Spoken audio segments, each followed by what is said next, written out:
In the heart of a bustling metropolis, the prestigious restaurant, the Silver Spoon, stands as a testament to the culinary prowess of my esteemed family, the Blackwoods. My story begins with a deep seated love for our family business and an unwavering dedication to its success. My voice is filled with pride and nostalgia as I recount the countless hours I spent perfecting recipes, managing staff, and strategizing marketing campaigns. The Silver Spoon wasn't just a restaurant, it was a legacy, a symbol of excellence that had been passed down through generations. I had grown up within its walls, the clattering of pots and pans my lullaby, the aroma of simmering sauces my comfort. I had poured my heart and soul into the place, believing that my hard work and dedication would one day be recognized and rewarded. My world is turned upside down when my father, Richard Blackwood, announces that my sister Victoria will take over as the new CEO of the Silver Spoon. The news hits me like a punch to the gut, leaving me reeling with disbelief and betrayal. The scene is set in the opulent dining room of the restaurant, where the chandeliers cast a golden glow over the pristine table settings. My mother Elizabeth sits in silence, her hands folded in her lap, while Victoria smirks from across the table. There's going to be a change in management at the Silver Spoon, my father announces, his voice smooth and composed as he cuts into his steak. I straighten in my seat, my heart pounding with anticipation. This is it, I think. Finally, he will acknowledge my work. Victoria will be stepping up as the new CEO, he continues, his words landing like a blow. I blink, my voice steady, but my fingers tightening on the napkin in my lap. What? I ask, my mind racing. I built the campaign that turned the Silver Spoon around. Before that, you were months from shutting down. My father exhales, his expression one of patronizing patience. Victoria understands the industry. She has press connections. You're great with numbers, Ava, but leading a company takes more than spreadsheets and analytics. Victoria chuckles, setting her glass down with infuriating delicacy. Don't take it personally, Dad just needs someone who can actually command respect. My breath stalls, the room blurring around me. You can't be serious, I say, my voice slicing through the polished pretense of civility. I built this place from the ground up. I saved it from collapse. My father raises a hand, silencing me effortlessly. Let's not get emotional, Ava. I swallow hard, my voice dropping to a deadly calm. This isn't emotion. This is reality. You're handing my work, my success to her. I gesture toward Victoria, who looks amused. Victoria has leadership qualities, my father says smoothly. She knows how to network, how to build relationships. You're brilliant, Ava, but leadership isn't just about results. It's about charisma, influence, and she has it. I laugh, a harsh, humorless sound. She hasn't lifted a damn finger for this company. She sat back while I worked myself into the ground, and now she's reaping the benefits. Victoria sighs, inspecting her nails. That's not fair. I've shut up. You did nothing, I snap. You sat back while I worked myself into the ground, and now you're reaping the benefits.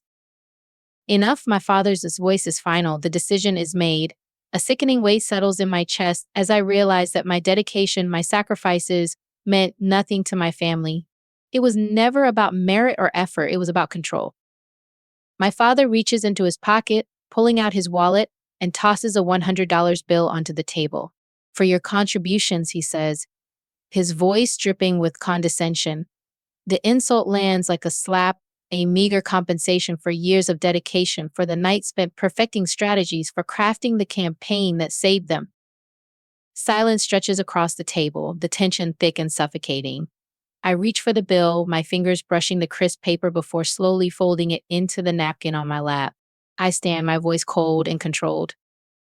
I'm not being dramatic, I say, my eyes locked with my father's. I'm excusing myself.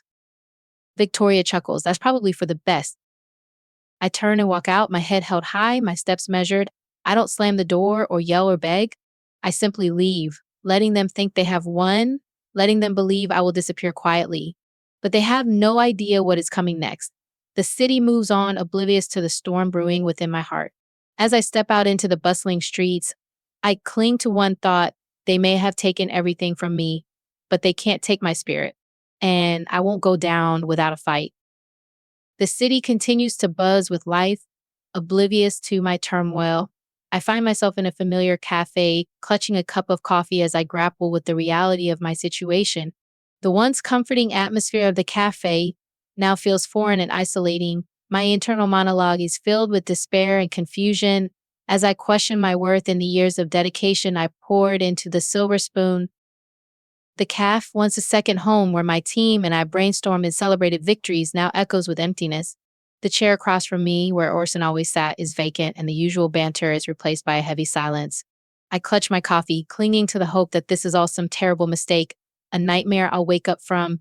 But the illusion shatters as I glance at my phone and see the headline Victoria Blackwood, the mastermind behind the silver spoons, turn around, unveils bold new vision for the future. My breath catches as I click on the article, scanning words that should have been about me. The writer praises Victoria's innovative approach to digital branding, crediting her with saving the restaurant from collapse. They paint her as a force in the culinary industry, a visionary with a revolutionary marketing strategy. The article includes a photo of her, radiant in an emerald dress mid-laugh, as if she had bled for this success. But it was my sleepless nights, my meticulous planning, and my dedication that built this legacy. The coffee cup in my hand trembles, and I place it down before I shatter it. The betrayal cuts deep, but what hurts more is the erasure of my contributions. Victoria hasn't just taken my position, she's stolen my identity, my narrative, and my future. I feel a pang of anger and injustice, knowing that I can't let this stand. I won't let her rewrite history without a fight. As I sit there, the weight of my family's betrayal pressing down on me, my phone vibrates with a message from Orson, "We need to talk." I grab my coat and leave, my mind racing with questions and a growing determination to set things right. Orson is already seated when I arrive at his office, his usual grin and light-hearted jokes replaced by tension. He exhales heavily, running a hand through his hair. "I'm sorry, Ava," he says, his voice laced with genuine regret. I sit, arms crossed, my voice sharp. "Tell me you didn't know." He hesitates, and that moment of silence speaks volumes. "How long?" I demand. "A few weeks ago," he admits. "Richard called, said they were restructuring, said you'd be moving on. I didn't know what to do, Ava. I have a family, a mortgage. I couldn't risk it." His words hit me like a physical blow. Orson, the man who once swore we were in this together, had known about my family's plans and said nothing. The room spins as I realize the depth of their deception. "You should have been out," I say, my voice cold. "You knew I built this." "I know," he says quietly, but his words offer no comfort. I stand, my voice steady despite the storm raging inside me. "I won't forget this." He looks away, unable to meet my gaze. "I didn't think you would." That evening, I meet Endress at a quiet rooftop bar. She hugs me, and for a brief moment, I let myself believe that someone is still on my side. But as we sit down and I share my story, I see the hesitation in her eyes. "I wish I could tell you this wasn't happening," she says, her voice filled with sympathy. "But you saw the news. If I take your side, Richard will blacklist me. I'll never work in marketing again." I nod, understanding the impossible position she's in. "I get it," I say, my voice resigned. "You have to do what's best for you." Tears well in her eyes as she apologizes, but her words can't change her choice. I nod, taking a deep breath as I stand up. "Take care, Endress," I say, already walking away. The neon lights of Times Square flicker around me, but I feel disconnected from it all. I was nowhere, adrift in a sea of betrayal and uncertainty. My family, my closest friends, they had all turned their backs on me. But as I stare at the email notification on my phone, a cold determination settles over me. They may have taken everything, but they can't take my fight, and I won't go down without one. I stare at the email notification on my phone, a legal notice from the Silver Spoon. My hands tremble as I click on the attachment, the official document loading on my screen. The words "cease and desist," "intellectual property theft," and "breach of contract" jump out at me, each one a stab to the heart. They're suing me for my own work, accusing me of misappropriating proprietary marketing materials and strategic business plans. The irony is almost laughable, but the reality is crushing. I had lost my job, my allies, my dignity, but I had thought that, at the very least, I still had my integrity, that no matter how cruel they were, Richard and Victoria wouldn't sink to this level. But I had underestimated them. I gripped the edges of my laptop, my knuckles white, as the cold glow of the screen casts eerie shadows in my dimly lit apartment. The air is heavy, suffocating, like the walls are closing in. I scroll through the lawsuit, my vision blurring as I skim the accusations. The plaintiff asserts that the defendant unlawfully misappropriated company assets for personal gain. It's laughable.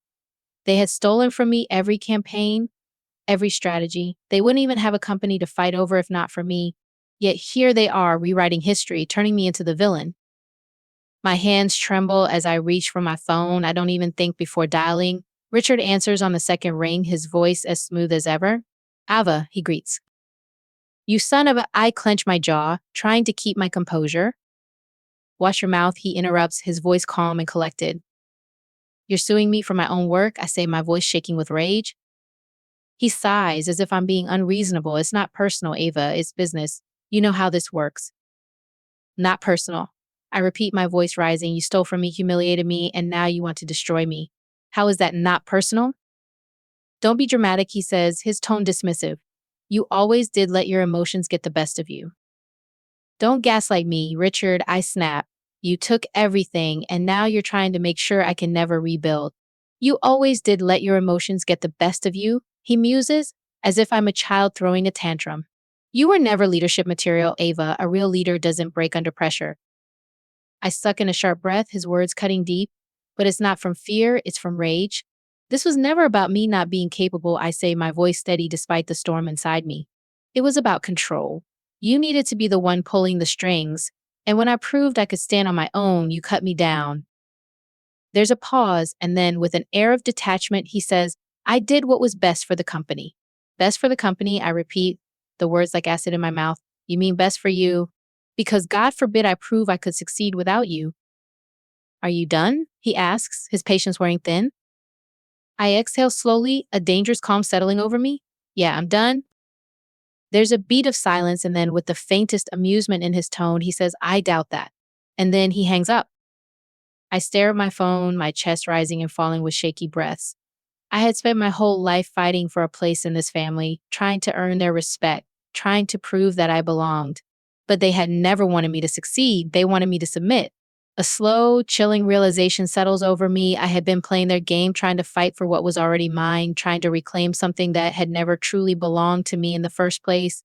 But I wasn't going to do that anymore. They had taken everything from me, which meant I had nothing left to lose. I stand, my hands steady now, my mind sharp with a newfound clarity. If they wanted war, I give them one. I think back to the conversations with Orson and Endris, their fear of standing up to Richard, and I realize that I can't do this alone. I need allies, people who understand the depth of my family's betrayal and are willing to fight back. I dial Orson's number, my heart pounding with determination. He picks up on the third ring. Ava, I told you, I can't. I have proof. I cut in, my voice steady. Documents, transactions, I can take them down. There's a pause and then a sigh. You sure about this? I close my eyes, gripping the phone tighter. Yes. Another pause. If this goes public, they won't just back down. They'll fight hard. I'm counting on it. I say, a cold smile spreading across my lips. Meet me at the usual spot in an hour. The cafe is nearly empty, dimly lit. I spot Orson immediately, the same tired eyes, the same nervous energy. But next to him sits someone I hadn't seen in years, Soren Draven, once the Silver Spoon's head chef, discarded when they needed a modern, marketable face. If anyone understands being erased, it's him. I sit down, my eyes meeting theirs. I assume you both want to see them burn. Orson looks away, but Soren grins. Damn right. I turn my laptop toward them, opening a file. This contract proves that Richard and Victoria paid to rewrite history. If we leak this, they'll have to answer for it. Orson shakes his head. You don't just leak something like this. You strategize. Richard controls the media. If we do this, we have to be airtight. Soren leans forward. What else do you have? I hesitate, then open another file, a financial report buried deep, a falsified cost-cutting strategy under Victoria's name, a fabricated success story. If this gets out, investors will pull out, lawsuits will pile out. Orson rubs his face, his voice grave. You're playing with fire, Ava. I meet his gaze, my voice steady. I'm not playing, Orson. I'm setting the fire. Silence stretches between us, and then Orson nods. Soren chuckles. Let's burn the bastards down. I close the laptop, my pulse steady, my mind razor sharp. It's time to strike. But as we begin to strategize, a nagging feeling in the back of my mind tells me something isn't right. I had spent years studying Richard, watching how he played the game. He didn't just react, he planned, always knowing his opponent's next move before they made it. And yet, here I am, sitting on the very evidence that could tear his empire apart, and I can't shake the feeling that he already knows. I stand abruptly, crossing the room, my mind racing. Think about it. We just found the one document that can obliterate the silver spoon, but we've been gathering intel for weeks. Why did it come together so easily now? I turned to Orson and Soren, my voice sharp. We have a leak. A traitor inside my own team. Orson frowns. You think someone set you up? I nod, my jaw clenched, and I think I know who. The morning after the gala, the Silver Spoon's headquarters is a war zone. Phones ring off the hook, executives whisper in frantic huddles, and the once immaculate conference room is now littered with printouts of news articles, emails, and financial statements, evidence that Richard's empire isn't just shaking, it's collapsing. The fraud is undeniable now. The media has torn through the documents I exposed, dissecting every fabricated number and manufactured headline. Investors are bailing fast, none of them wanting their names attached to a company now synonymous with corporate deception. And at the center of it all, in his pristine glass office, stands Richard Blackwood, watching his world burn. I step inside without knocking, my heels clicking against the cold marble floor. He turns to face me, his eyes no longer sharp with condescension or smug control, they're tired. How's the damage control going?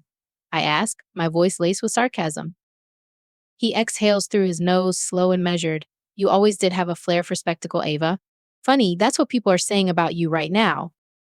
I chuckle, a humorless sound. Lying to the entire industry. Bold move, Richard. Shame it backfired.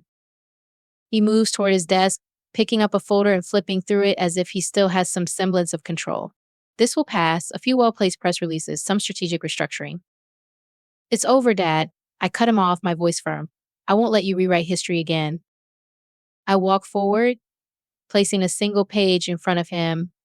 He freezes, his eyes scanning the words, the final death sentence for the Silver Spoon, a notice from Augustine, the company's largest investor, officially pulling funding. Augustine's name carries weight in the industry. The moment he walks, others will follow. Richard's hands tighten around the paper. This can be reversed, he mutters, though even he doesn't sound convinced. No, Richard, I say, stepping closer, you can't. A long silence stretches between us, and then his voice drops, barely above a whisper. Help me fix this. I blink, taken aback by his request. For a moment, I think I've misheard him. Excuse me? He looks up, meeting my gaze. You said it yourself. You built this company's success. You can still. A sharp, harsh laugh escapes my lips. You want my help? After everything you did. After stealing from me, humiliating me, suing me. His mouth opens and closes, but no words come out. He's still searching for an angle, still trying to manipulate, still clinging to some desperate hope that I want this enough to save him. And that's when I know he hasn't learned a thing. I lean in, my voice dropping to an icy whisper. You were never meant to lead, Richard. His breath hitches and I see it then, the first flicker of true defeat in his eyes. Not because I had destroyed his company, not because I had exposed his empire for what it really was, but because I didn't need him anymore. And that, more than anything else, is a loss he can never recover from. Behind me, I hear papers hit the desk, the sound of his frustration, his denial. But he doesn't call my name because even he knows there's nothing left to say. As I step out of the Silver Spoon for the last time, I feel no sadness, no regret, only freedom. For so long, I had defined myself by what they took from me. Now, for the first time, my future is truly mine. The past few weeks have been a blur of rebuilding, reimagining, and finally reclaiming my future. The storm of the Silver Spoon's downfall has settled, leaving behind a fractured empire and a family that had once ruled without question. And yet, as I stand at the threshold of my new beginning, I know the past isn't quite done with me yet. The sign above the entrance reads Ava's Table, not the Silver Spoon, not Blackwood family dining, just me. The grand opening of my restaurant isn't meant to be an event. It isn't about spectacle or proving anything to anyone. But as I look around the dining room filled with familiar faces, Orson, Indris, Soren, and the loyal staff who had walked away from Richard, I feel something close to peace for the first time in years. Gone is the suffocating weight of expectations. Gone is the need to be worthy of my father's name. Because I'm not his anymore, I'm mine. I should have known they would come. The soft chime of the restaurant door opening makes me turn, and when I see them standing just beyond the threshold, my heart doesn't race, my breath doesn't catch. I feel nothing. Richard and Victoria, once their presence would have shaken me. I would have scrambled for control, braced myself for another battle. But now they're just two people from my past, strangers in familiar skin. Victoria is the first to speak, her voice sharper than usual, like she's clinging to whatever shreds of power she has left. So, this is what you've been doing. She gestures around the restaurant, her smile thin. This little place. I don't respond. I don't need to. Richard steps forward, slower, his movements more measured. He looks older, though it has only been a few weeks since the last time I saw him. The collapse of his empire has taken its toll, but the man who had once commanded every room he entered now seems small. You proved your point, he says, his voice quieter than I have ever heard it. You won, Ava. I tilt my head, considering his words. Did I? His jaw tightens, but he doesn't argue. Instead, he exhales, glancing around at the restaurant. You built something, he admits, and for a moment, there's something almost genuine in his expression. I underestimated you a lifetime ago. Those words would have meant everything to me. But now, standing here, I realize they don't matter at all. I smile, not out of victory, not out of spite, just because I finally understand the truth. I didn't do this to prove you wrong, Richard, I say. I did this to prove myself right. Silence stretches between us. I see it then, the first flicker of true defeat in his eyes, not because I had destroyed his company, not because I had exposed his empire for what it really was, but because I didn't need him anymore. And that, more than anything else, is a loss he can never recover from. Victoria scoffs, crossing her arms. Are we supposed to congratulate you? I turn toward her, my expression neutral. You can do whatever you want, Victoria. It doesn't matter to me. Her mouth presses into a thin line, her frustration evident. She hates that she no longer has the power to get under my skin. Richard runs a hand through his graying hair, his shoulders lowering just slightly. Is there anything left to say here? He asks, his voice barely above a whisper. I study him for a long moment before shaking my head. No, I don't think there is. He gives a small nod, acknowledgement, or maybe acceptance. Then without another word, he turns and walks toward the door. Victoria hesitates, her fingers twitching at her side like she wants to say something else. But in the end, she follows him out, and just like that, they're gone. As I stand there, watching the door slowly close behind them, I wait for the flood of emotions, the relief, the sadness, the closure. But what I feel is simple freedom. For years, I had wanted their approval. Now, I don't need it, and that is the greatest victory of all. I turn back toward my restaurant, my life. I had spent years chasing something that had never been mine to begin with. Now I'm done chasing. I'm ready to build something entirely my own. For years, I believed that hard work, loyalty, and dedication would always be enough, that if I proved myself, if I gave everything, my family would recognize my worth. But I was wrong. Life doesn't always reward the most deserving. Sometimes the ones who take shortcuts, manipulate, or inherit power win by default, not because they earned it, but because they were handed it. But here's the truth. You don't need their approval. You don't need their validation. You are more than what they think of you. If this story has taught me anything, it's that when people try to erase you, dismiss you, silence you, let that be your motivation not to seek revenge, not to prove them wrong, but to prove yourself right. I didn't fight to reclaim what was stolen. I fought to build something better. And in the end, that's the real victory.